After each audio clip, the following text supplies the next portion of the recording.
Muito boa tarde, bem-vindos a todos a essa edição de nosso curso de História da América Virtual, da Universidade Federal de São Paulo.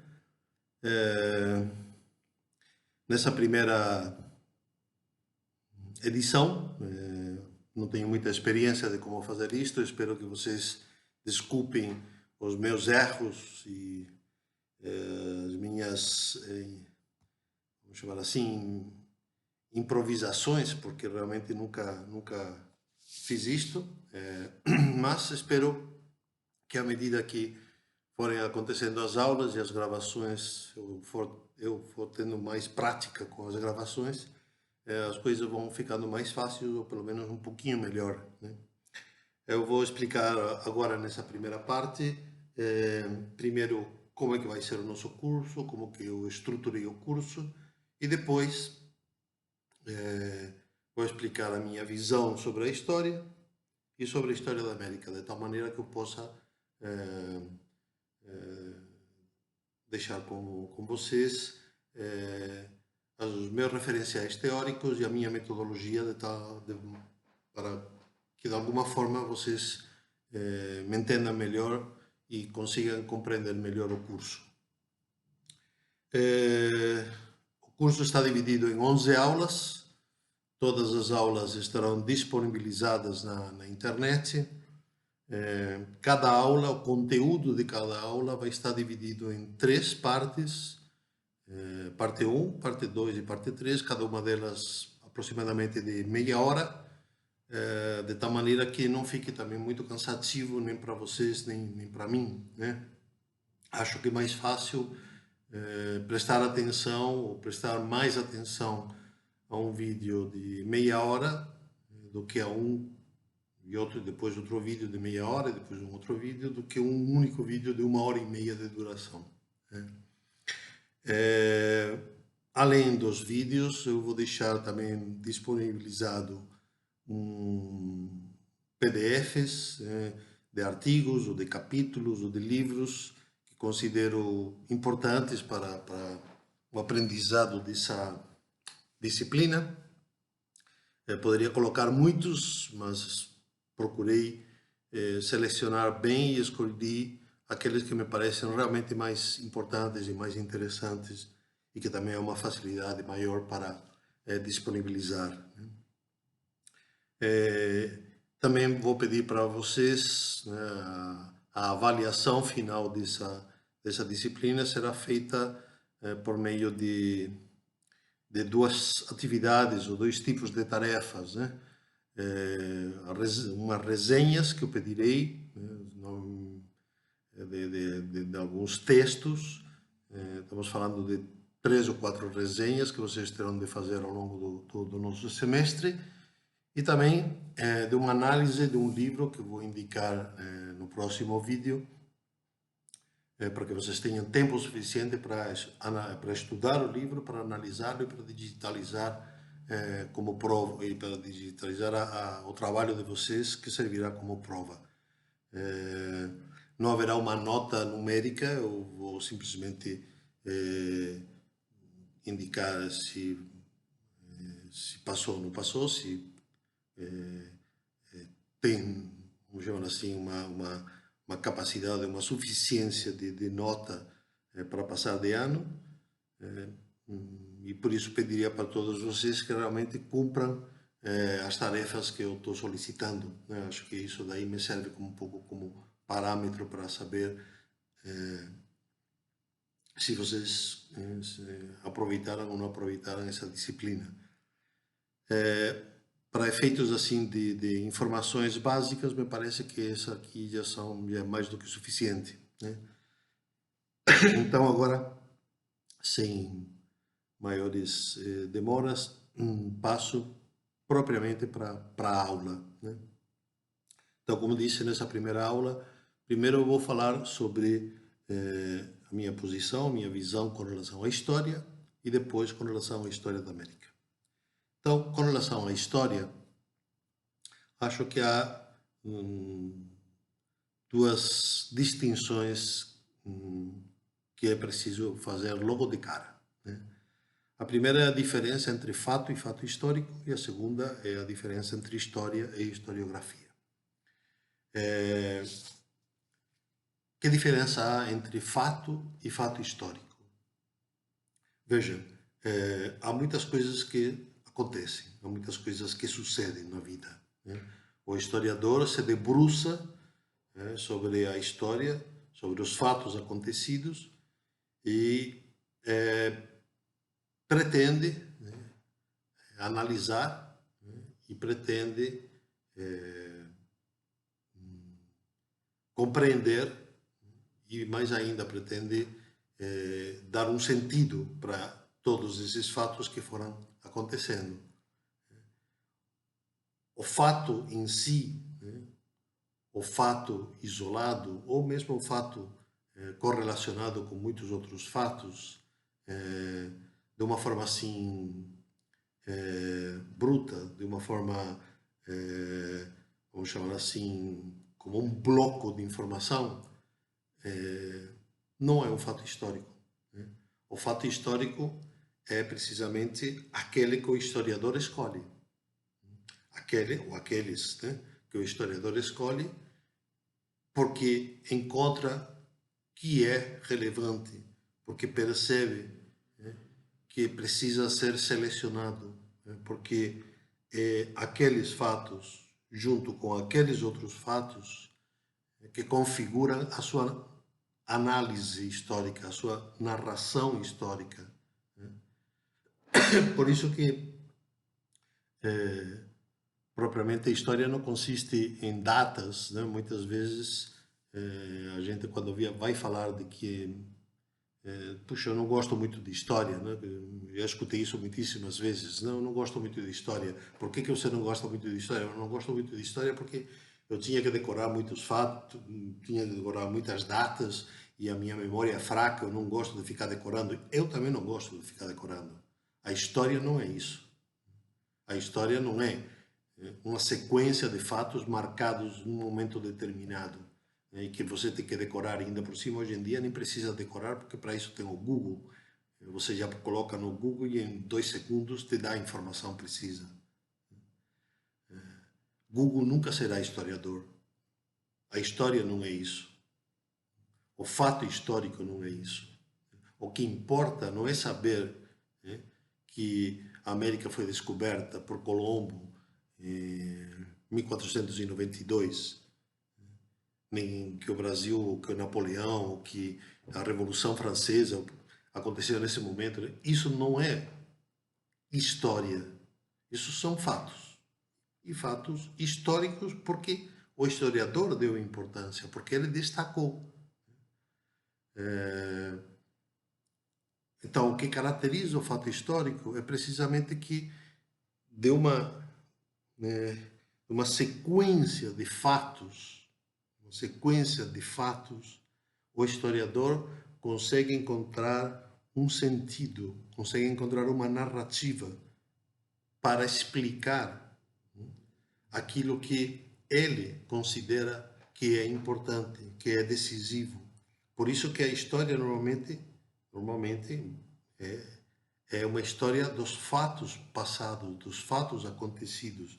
Diz normalmente com essa reticência porque hoje em dia se fala muito também de história presente, e se fala muito também de história oral, dessa história que é feita, da vida que acontece agora, no mesmo momento histórico do historiador. Mas eu não vou entrar agora nisso, que é uma questão de teoria da história. Eu simplesmente estou procurando mostrar para vocês uma primeira diferença básica, antes de começar a fazer o nosso curso de História, que é a diferença entre o fato e o fato histórico. Então, o que é importante saber? Que o Pedro Álvares Cabral descobriu o Brasil em 1500. É importante, mas isso não é história.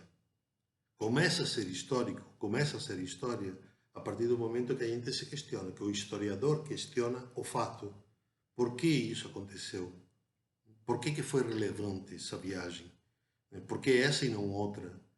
Qual era? O que a gente gostaria de saber é, existia, por exemplo, um plano para descobrir o Brasil ou foi algo aleatório? E uma vez descoberto, isso aqui estava dentro de um plano pontual, vai lá e descobre, vê se tem alguma coisa além mar, ou estava dentro de um plano maior ainda, dentro de toda a política de navegação portuguesa para chegar até a Índia. Essas são as questões que o historiador levanta, que é o historiador que coloca, e que coloca precisamente aos fatos. E então, a partir dessas questões, dessas perguntas, o historiador vai escolhendo os fatos que dão conta, que explicam essas suas perguntas. Né? De alguma maneira, a função do historiador é um pouco como a da Penélope. Não sei se vocês leram a Odisseia. Né? Seria bom que vocês lessem a Odisseia. Né? Vou fazer um pequeno parêntese. Aliás, muitas das minhas aulas eu farei muitos pequenos parênteses para falar de literatura. Então, a Odisseia é um livro fundante da civilização ocidental. Um bom historiador precisa conhecer bem a Odisseia, ler pelo menos uma vez a Odisseia, porque lá Werner Jäger falava isso no seu livro da Paideia, né? Procurem esse autor, Werner Jäger, Paideia. Ele mostra como os primórdios da civilização ocidental começam precisamente com Homero e com as Odisseias de Ulisses. Mas voltamos. Esse aqui foi um pequeno ou um longo parêntese, né? O que nos interessa, o que importa para o historiador é tecer o tecido da história. O historiador, eu estava fazendo uma analogia com Penélope. Penélope é a mulher de Ulisses que todos os dias tecia uma cesta de vinho e depois todas as noites desfazia essa mesma cesta. Então o historiador faz essa função matutina de Penélope, né? De ficar tecendo o fio da história, né? Tecendo os fatos com a sua narrativa, com a sua análise, com as suas questões. Um segundo ponto, né? Eu falei para vocês que a primeira distinção seria fato e fato histórico. Uma segunda distinção importante é história e historiografia. Né? Quando o estudante de história chega ao primeiro ano, né? Vocês que estão me ouvindo, ou muitos de vocês que estão me ouvindo, parte de um princípio como se a história fosse algo assim como um bloco já pronto, já contado, já definido e determinado. Então a gente fala assim da história do Brasil, a gente fala da história da América, a gente fala da história medieval, né? E em geral a gente, né, vocês não têm muita experiência, mas normalmente tem um livro ou dois livros onde está escrita essa história e a gente acha que esta é a história verdadeira do Brasil, da América. Na verdade, essa é a história contada pelo historiador fulano, ou a história contada pelo historiador cicrano. Há essas diferentes formas de contar uma mesma história, né, que se transformam e se transfiguram em um livro de história, nós chamamos de historiografia. Por outras palavras, quando a gente fala de história do Brasil, estamos nos referindo aos fatos relevantes que configuram a história do Brasil, mas que eles estão inseridos dentro de uma historiografia, ou seja, dentro de tradições ou de escolas de historiadores que escrevem a história do Brasil. Então, nesse sentido, por exemplo, podemos falar, né, nós faremos isso no nosso próximo vídeo, né, de que existe vamos chamar assim, uma escola dominante, uma tradição dominante na história do Brasil, na história da América, uma história hegemônica, né? E uma história que não é hegemônica. Então, na história hegemônica, nós podemos encontrar vários historiadores, não quero entrar agora nessa discussão, vários historiadores que escrevem sempre dentro de um patamar, sempre dentro de uma visão, de um ponto de vista determinado, que é o hegemônico. A gente, quando pensa em história do Brasil, pensa na história contada por esses autores.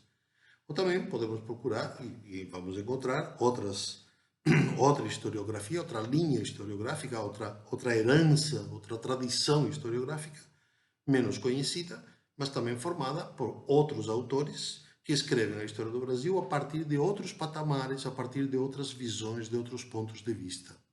Então é importante sempre ter em conta que quando a gente fala, por exemplo, de história da América, nós vamos trabalhar diferentes autores que muitas vezes pertencem a diferentes historiografias.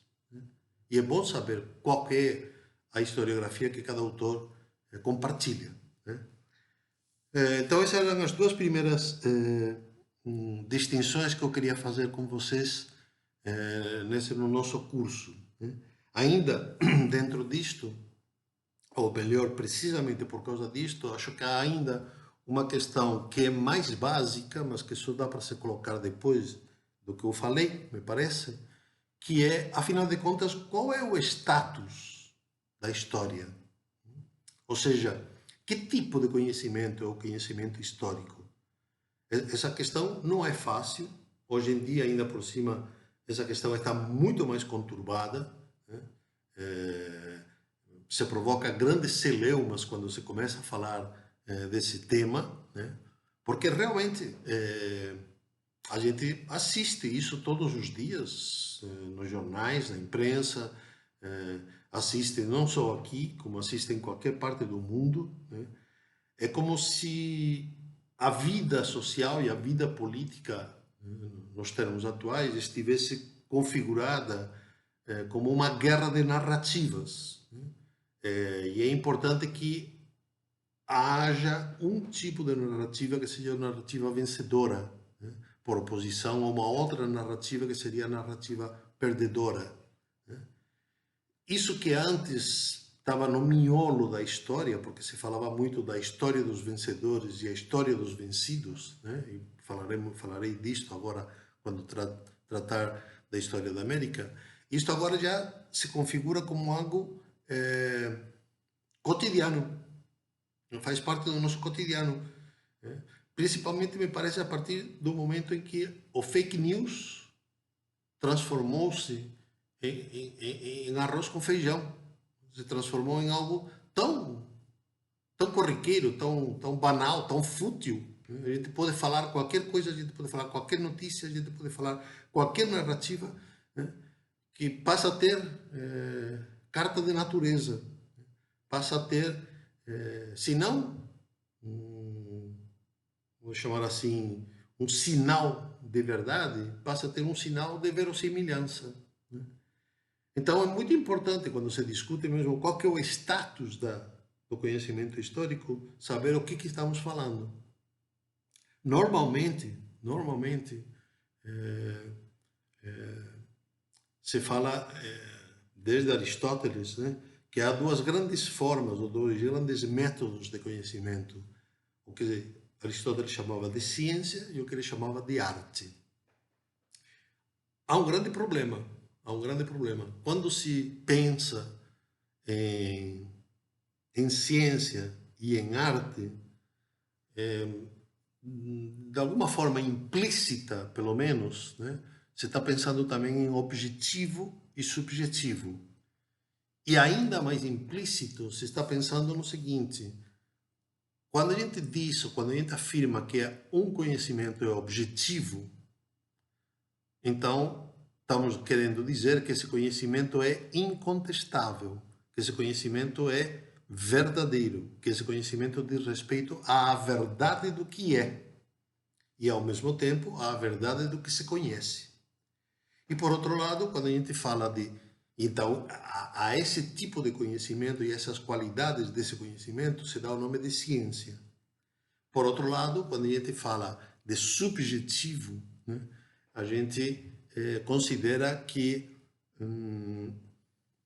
não só não é incontestável, mas pelo contrário, é profundamente contestável. Tão contestável que o conhecimento subjetivo não diz nada, não significa nada, a não ser um gosto, ou no máximo uma opinião pessoal.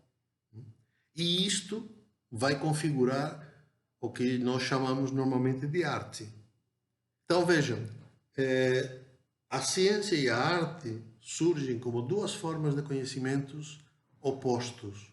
Um é verdadeiro e o outro, se não é falso, pelo menos é muito fraco, é muito débil, não configura um tipo de conhecimento certo no qual a gente possa se apoiar.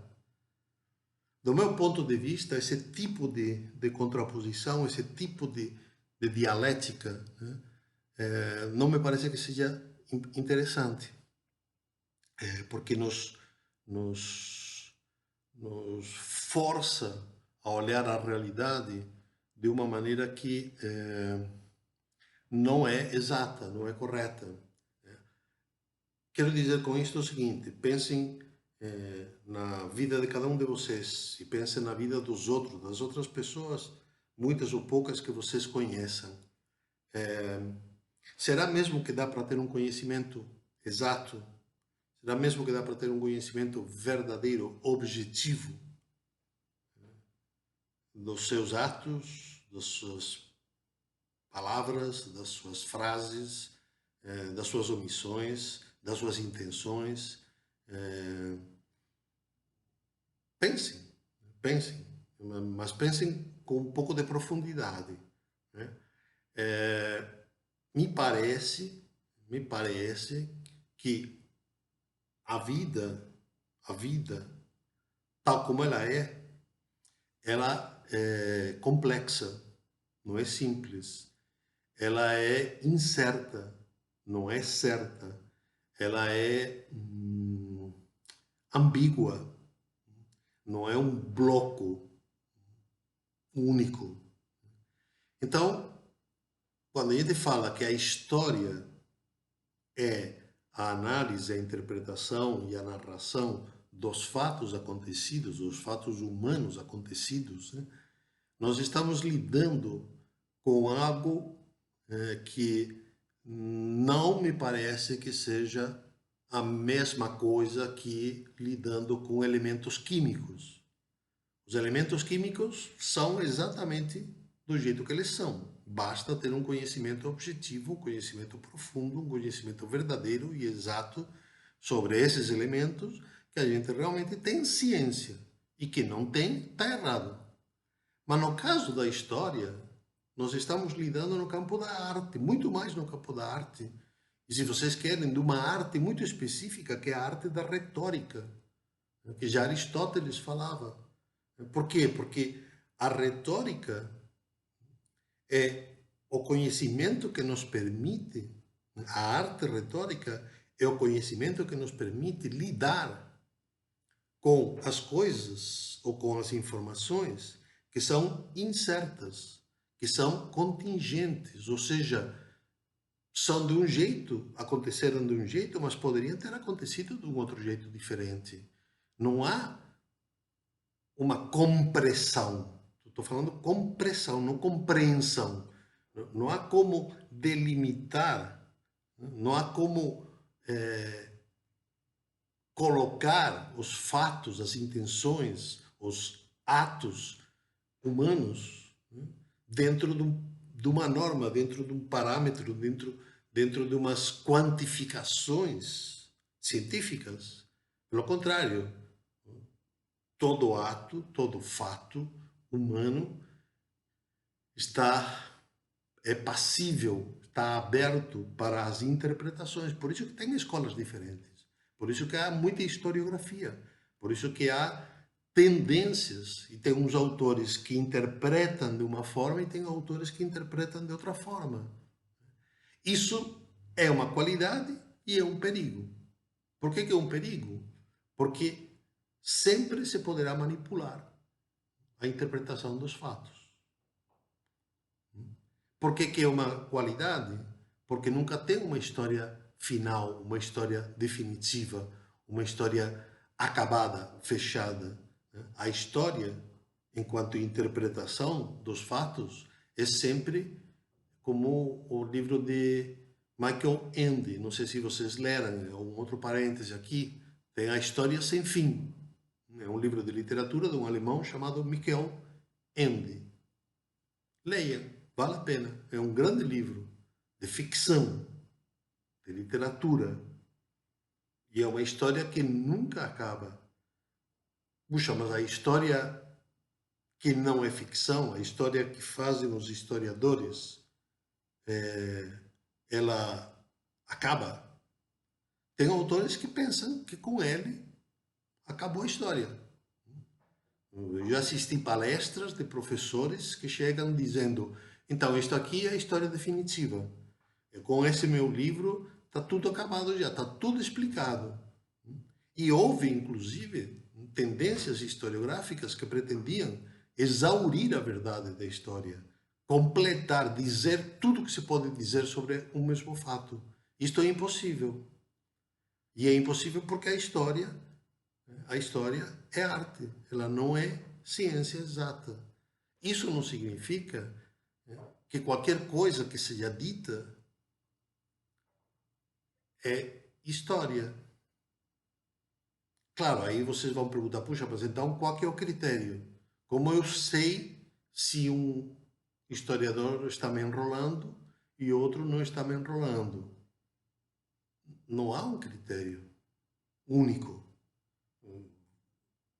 É tarefa dos historiadores contestar, discutir, interpretar de outra forma, mostrar os furos, mostrar que está havendo uma manipulação. Isto é trabalho de historiador, isto é historiografia. Não podemos ter medo, pelo contrário, não podemos ter medo de essa fragilidade da história, porque é precisamente na fragilidade que está a sua força e a sua beleza. A história é bonita, a história é linda, porque ela é incompleta, ela é frágil, ela está aberta a interpretações e está aberta, infelizmente, a violências. A violências. Nós estamos assistindo hoje em dia muitas violências, está havendo narrativas que não são verdadeiras, que não são justas. Mas isso não significa que a história perca o seu status de arte, porque essa é a sua qualidade, uma arte retórica. E o historiador tem que estar aberto a ser contestado, tem que estar aberto a reformular os seus princípios, a reformular as suas hipóteses. Isso é que faz da história algo que é gostoso de trabalhar, de estudar e de ler. Eu ainda não falei da minha posição sobre a história da América, mas já estamos chegando a quase 30 minutos, então essa primeira parte vai ficar assim. Desculpem, mas eu ainda não tenho o timing exato em termos digitais, né? Então, agora na segunda parte, vou procurar agora explicar a minha posição sobre história da América, minhas referências teóricas e metodológicas sobre história da América. E ainda haverá uma terceira parte em que eu vou falar especificamente das duas tendências predominantes, do meu ponto de vista, na história da América.